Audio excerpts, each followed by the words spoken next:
નમસ્કાર વિદ્યાર્થી મિત્રો, મારી યુટ્યુબ ચેનલ સંજય પટેલમાં આપ સૌનું હાર્દિક સ્વાગત છે. મિત્રો, આજના વિડીયોની અંદર આપણે ધોરણ 6 વિષય છે અંગ્રેજી, જેનું યુનિટ 5 જેનું નામ છે અરાઉન્ડ ધ વર્લ્ડ, આ પાઠના ભાગ 2 ની અંદર આજે આપણે રીડિંગની અંદર જે એક્ટિવિટીઓ આપેલી છે તેના વિશે જોવાના છીએ. વિદ્યાર્થી મિત્રો, જો તમે મારી ચેનલમાં નવા હોય તો મારી ચેનલને જરૂરથી સબસ્ક્રાઈબ કરો. વિડીયો સારો લાગે તો લાઇક કરો, શેર કરો અને બેલ નોટિફિકેશન ઓન કરો, જેથી મારા આગળના નવા વિડીયો પણ આપને મળતા રહે. તો ચાલો મિત્રો, હવે આપણે શરૂ કરીએ પાઠ 5મો ભાગ 2. Recite and enjoy. I wish. અહીં આપણને એક પોએમ આપેલી છે, તે આપણે જોઈએ. જેમાં પહેલું, I often wish I were a king, and then I could do anything. હું ઘણીવાર ઈચ્છું કે હું રાજા હોઉં તો પછી હું કંઈ પણ કરી શકું. If only I were king of Spain. જો હું સ્પેનનો રાજા હોત તો I'd take my hat off in the રેન. તો વરસાદમાં હું મારી ટોપી કાઢી નાખત. If only I were king of France. જો હું ફ્રાન્સનો રાજા હોત તો I wouldn't brush my hair for aunts. તો માસીઓ માટે હું મારા વાળ ઓળત નહીં. I think if I were king of Greece. મને લાગે છે કે જો હું ગ્રીસનો રાજા હોત તો I'd push things off the mantelpiece. તો હું અભરાઈ પરથી વસ્તુઓ નીચે ધકેલી દેત. If I were king of Norway. જો હું નોર્વેનો રાજા હોત તો I'd ask an elephant to stay. તો હું એક હાથીને મારી સાથે રહેવા કહેત. If I were a king of Babylon. જો હું બેબીલોનનો રાજા હોત તો I'd leave my button gloves undone. તો હું મારા હાથ મોજા બંધ કરત નહીં. If I were king of Timbuktu. જો હું ટિમ્બકટુનો રાજા હોત તો I'd think of lovely things to do. તો હું રોમાંચક કામ કરવાનું વિચારત. If I were king of anything. જો હું ક્યાંયનો પણ રાજા હોત તો I'll tell the soldiers I am the king. તો હું સૈનિકોને કહેત કે હું રાજા છું. લેખક છે એ મિલ્ને. આવી રીતે એક બાળક છે તે કલ્પના કરે છે કે જો હું રાજા હોત તો હું આ પ્રકારે કરત. વિદ્યાર્થી મિત્રો, આ પાઠની PDF જોવા માટે તમે પ્લે સ્ટોરમાંથી અમારી એપ્લિકેશન વિશ્વગુરુ STD 1-12 ગુજરાતી ડાઉનલોડ કરી તમારા મોબાઈલમાં ઇન્સ્ટોલ કરો. જે તમે શરૂ કરશો તો તમને આ પ્રકારે જોવા મળશે, જેમાં સ્વ અધ્યયન બધા ધોરણની અંદર તમને ધોરણ બતાવશે. ધોરણ પસંદ કરશો એટલે વિષય બતાવશે. વિષય પસંદ કરશો એટલે પાઠનું નામ બતાવશે. જેમાં તમે વિડીયો ઉપર ક્લિક કરશો તો વિડીયો જોવા મળશે અને PDF ઉપર ક્લિક કરશો તો તમને PDF જોવા મળશે. તો આશા રાખું છું કે અમારી એપ્લિકેશન આપ સૌને ગમે. જરૂર ડાઉનલોડ કરજો. ચાલો હવે આગળ વધીએ. Answer the questions. Underline the rhyming words in the poem. કાવ્યની અંદર જે સરખા પ્રાસવાળા શબ્દો છે તેની નીચે તમારે લીટી કરવાની છે. તો અહીં હું તમને શબ્દો આપું છું, તમારે લીટી કરી દેવી. જેમ કે કિંગ, એનીથિંગ, સ્પેન અને રેન, ફ્રાન્સ અને આન્ટ્સ, ગ્રીસ અને મેન્ટલ પીસ, નોર્વે અને સ્ટે, બેબીલોન અને અંડન, ટિમ્બકટુ અને ડુ, એનીથિંગ અને કિંગ. તો આ રાઇમિંગ વર્ડ્સ છે, તમારે તેની નીચે લીટી કરી દેવી. બીજું, write names of countries mentioned in the poem. એટલે કે કાવ્યમાં આવતા દેશોના નામો લખો. તો નામો છે Spain, France, Greece, Norway, Babylon અને ટિમ્બકટુ. ત્યાર પછી ત્રીજું, when would the poet take off his hat, એટલે કે કવિ ક્યારે પોતાની ટોપી ઉતારશે? તો if the poet were the king of Spain he would take off his hat in the rain, કે જો તે સ્પેનનો રાજા હોય તો તે પોતાની ટોપી વરસાદમાં ઉતારી દેશે. ચોથું, what will you do if you were the prime minister of India, કે જો તમે ભારતના વડાપ્રધાન હો તો તમે શું કરો? તો if I were the prime minister of India I would build schools where children would love to study, કે જો હું ભારતના વડાપ્રધાન હોઉં તો હું એવી શાળાઓ બનાવું કે જ્યાં વિદ્યાર્થીઓને અભ્યાસ કરવો ગમે. ત્યાર પછી complete the table. If I were I'd the king of Spain, તો જો તે સ્પેનનો રાજા હોય તો શું કરે? તો take off my hat in the rain, વરસાદમાં હું મારી ટોપી ઉતારી દઈશ. ત્યાર પછી કિંગ ઓફ બેબીલોન હોય તો શું કરશે?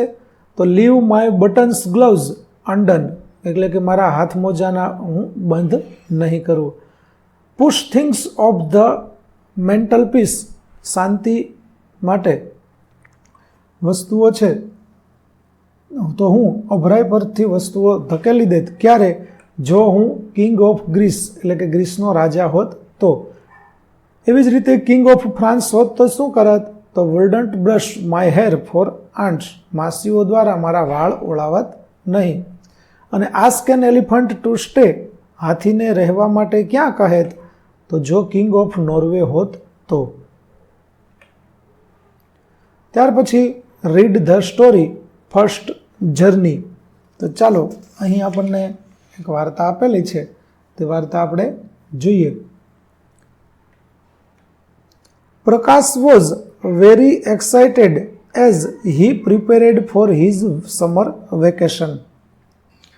ઉનાળાની રજાઓની તૈયારી કરી રહેલો પ્રકાશ ખૂબ જ ઉત્તેજિત હતો. એક્સાઇટેડ એટલે ઉત્તેજિત. He had never been on a train, તે કદી ટ્રેનમાં એટલે કે રેલગાડીમાં બેઠો નહોતો. His thought of travelling to his uncle's house filled him with thrill, તેના મામાના ઘરે જવાના વિચારથી જ તે રોમાંચિત હતો. He asked mummy I have never been on a train before, what will it be like. તેણે મમ્મીને પૂછ્યું કે મમ્મી, હું આ પહેલાં કદી ગાડીમાં બેઠો નથી, કેવું લાગશે? તો mummy replied, it be fun, you will see new places and meet new people. તેના મમ્મીએ કહ્યું કે મજા આવશે, તું નવા સ્થળો જોઈશ અને નવા લોકોને મળીશ. He arrived at the railway station with his parents, તે તેના માતા પિતા સાથે રેલવે સ્ટેશને પહોંચ્યો. They found their seats and settled in, તેમને તેમની જગ્યા મળી ગઈ અને તેઓ બેસી ગયા.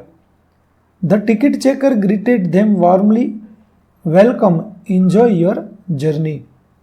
ત્યારે ટિકિટ ચેકરે ઉમળકાથી તેમનું અભિવાદન કર્યું કે પધારો, તમારો પ્રવાસ આનંદદાયક રહે. જર્ની એટલે પ્રવાસ. Prakash watched as the ticket checker checked tickets and helped passengers. Prakash ticket ચેકરને ટિકિટ તપાસતા અને પ્રવાસીઓને મદદ કરતા જોતો રહ્યો. Prakash saw river, mountains and villages. પ્રકાશે નદીઓ, પર્વતો અને ગામડા જોયા. Look mummy, cows grazing, he exclaimed pointing out the window. જુઓ મમ્મી, ગાય ચરી રહી છે, બારીની બહાર બતાવતા તે બોલ્યો. During the journey Prakash made friends with fellow passengers including a boy નેમેડ રાજ. પ્રવાસ દરમિયાન પ્રકાશે રાજ નામના એક છોકરા સહિત સહપ્રવાસીઓ સાથે મૈત્રી કરી. They played games, shared snacks and laughed together. તેઓએ તેમણે રમતો રમી, સાથે નાસ્તો કર્યો અને મોજ કરી. Hours passed quickly and soon the train reached the station. કલાકો ઝડપથી પસાર થઈ ગયા અને ટૂંક સમયમાં જ ગાડી સ્ટેશને પહોંચી. His uncle welcomed them with open arms, warm smile and loving hugs. તેના મામા ખૂબ રાજી થઈને હુંફાળા સ્મિત અને પ્રેમાળ આલિંગન સાથે તેમનું સ્વાગત કર્યું. The family spent wonderful days together, exploring the town, playing games and sharing stories. કુટુંબે શહેરમાં ફરીને, રમતો રમીને, વાતો કરીને ખૂબ મજાના દિવસો એક સાથે વિતાવ્યા.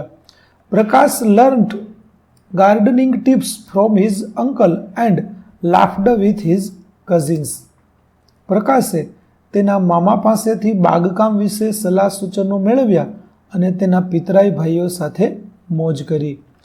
When they prepared to leave, Prakash realized that travel isn't just about reaching a place, it is about the people, experiences and memories.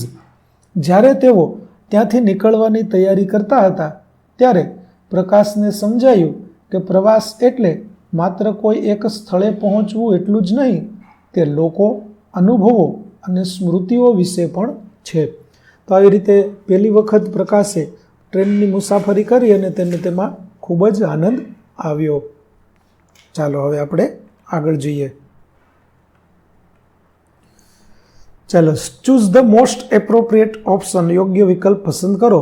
પહેલું, પ્રકાશ વોઝ ટ્રાવેલિંગ વિથ. પ્રકાશ કોની સાથે મુસાફરી કરતો હતો? તો જવાબ આવશે બી, હિઝ પેરેન્ટ્સ. બીજું, પ્રકાશ અંકલ્સ ટોટ હિમ. પ્રકાશના મામાએ તેને શું શીખવ્યું? તો જવાબ આવશે સી, ગાર્ડનિંગ. ત્રીજું, which emotion is expressed by the words welcomed with open arms. એટલે કે કઈ લાગણી એવું દર્શાવે છે કે તેમણે ખુલ્લા હાથે તેમનું સ્વાગત કર્યું? તો જવાબ આવશે બી, હેપીનેસ. ચોથું, the weather might be very when Prakash visited his uncle's house. વાતાવરણ કેવું હતું જ્યારે પ્રકાશે તેના મામાના ઘરની મુલાકાત લીધી? તો જવાબ આવશે બી, હોટ. કેમ કે ઉનાળો છે, તે ઉનાળાની ઋતુમાં વાતાવરણ છે તે ગરમ હોય એટલા માટે હોટ આવશે. ત્યાર પછી answer the question. Where was Prakash travelling to. Prakash ક્યાં મુસાફરી કરી રહ્યો હતો? તો Prakash was travelling to his uncle's house. Prakash તેના મામાના ઘરે મુસાફરી કરીને જઈ રહ્યો હતો. બીજું, what did Prakash see outside the train window. પ્રકાશે બારીની બહાર શું જોયું? તો Prakash saw cows grazing, rivers, mountains and villages outside the train window. એટલે કે પ્રકાશે જોયું કે બારીની બહાર ગાયો ચરતી હતી, નદીઓ, પર્વતો અને ગામડાઓ તેણે જોયા.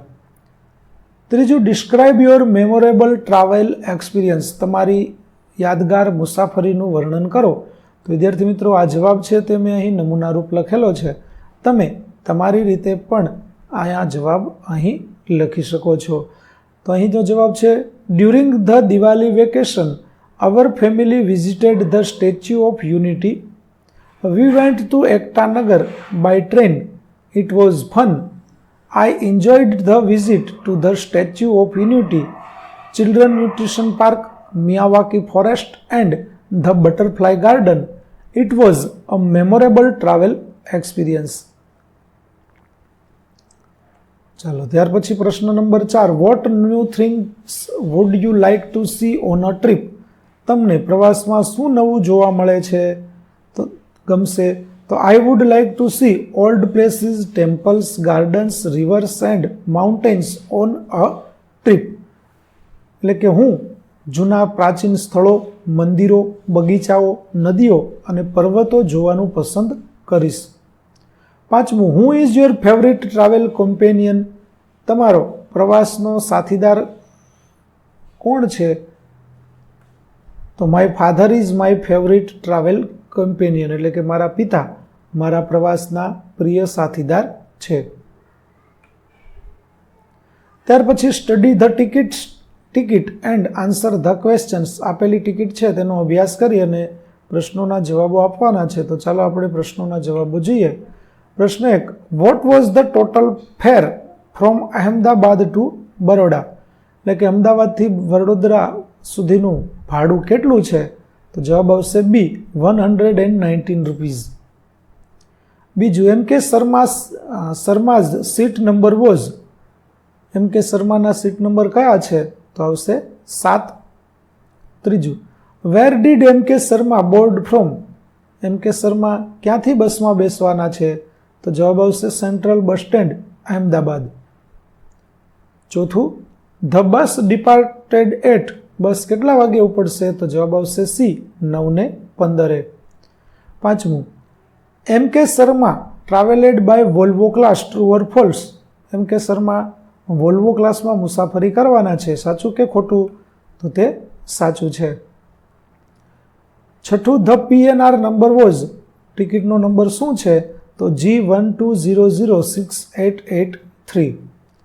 ત્રીજું, સાતમું, what is the full form of GSRTC, એટલે કે GSRTCનું પૂરું નામ શું છે? તો તે છે Gujarat state road transport corporation. વિદ્યાર્થી મિત્રો, અહીં આપણો પાઠ 5નો ભાગ 2 છે તે પૂરો થાય છે. આગળના ભાગનો વિડીયો મેળવવા માટે મારી ચેનલને જરૂરથી સબસ્ક્રાઈબ કરો, તેમજ PDF જોવા માટે પ્લે સ્ટોરમાંથી અમારી એપ્લિકેશન વિશ્વગુરુ STD 1-12 ગુજરાતી ડાઉનલોડ કરો, જેમાં આપને ધોરણ 6 તમામ વિષયના સ્વાધ્યાય સોલ્યુશન, સ્વાધ્યાય પોથી સોલ્યુશનના વિડીયો અને PDF મળી રહેશે, જે એકદમ ફ્રી છે. કોઈપણ પ્રકારના ચાર્જ વગર તમે વિડીયો અને PDF જોઈ શકશો. તો ફરી મળીશું આપણે નવા વિડીયો સાથે. ત્યાં સુધી આવજો.